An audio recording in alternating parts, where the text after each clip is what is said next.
A childhood favorite that is nutty and sweet at the same time, peanut butter and jelly in a French toast. Let's start cooking.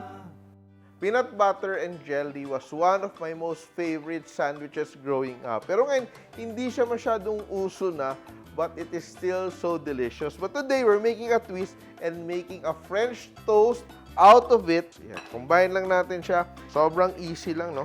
We are going to level up because we are spreading my favorite chunky peanut butter. Sarap-sarap. Yan. Put that there.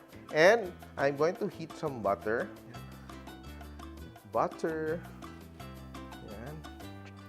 One of the most easiest treats you can make with your kids, or your kids can make it themselves. Sobrang dali lang. No? Very important, no? Our bread soaks up our milk and egg mixture. We're ready to toast. Yan. So, this is the best way to use leftover bread, stale bread, or day-old bread. Kasi the drier the bread is, the more it will absorb our milk and egg mixture. Hello mga ka-Simpol! Don't forget to grab copies of my Simpol Cookbooks available on Lazada and Shopee in the Philippines and on Amazon internationally. Add to cart na. Turn it around. Yan. So easy. So simple. And we're done.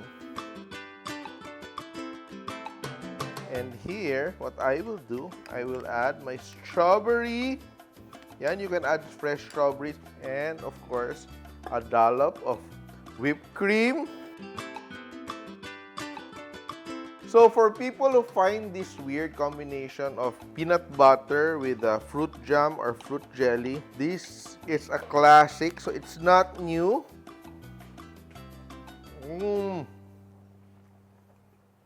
Sobrang daling gawin, so it's about time you make this for your kids, ang ating peanut butter and jelly French toast. Simple! Please like and share my videos, and if you like more recipes like this, click here and don't forget to hit the bell button to get notified. Simple!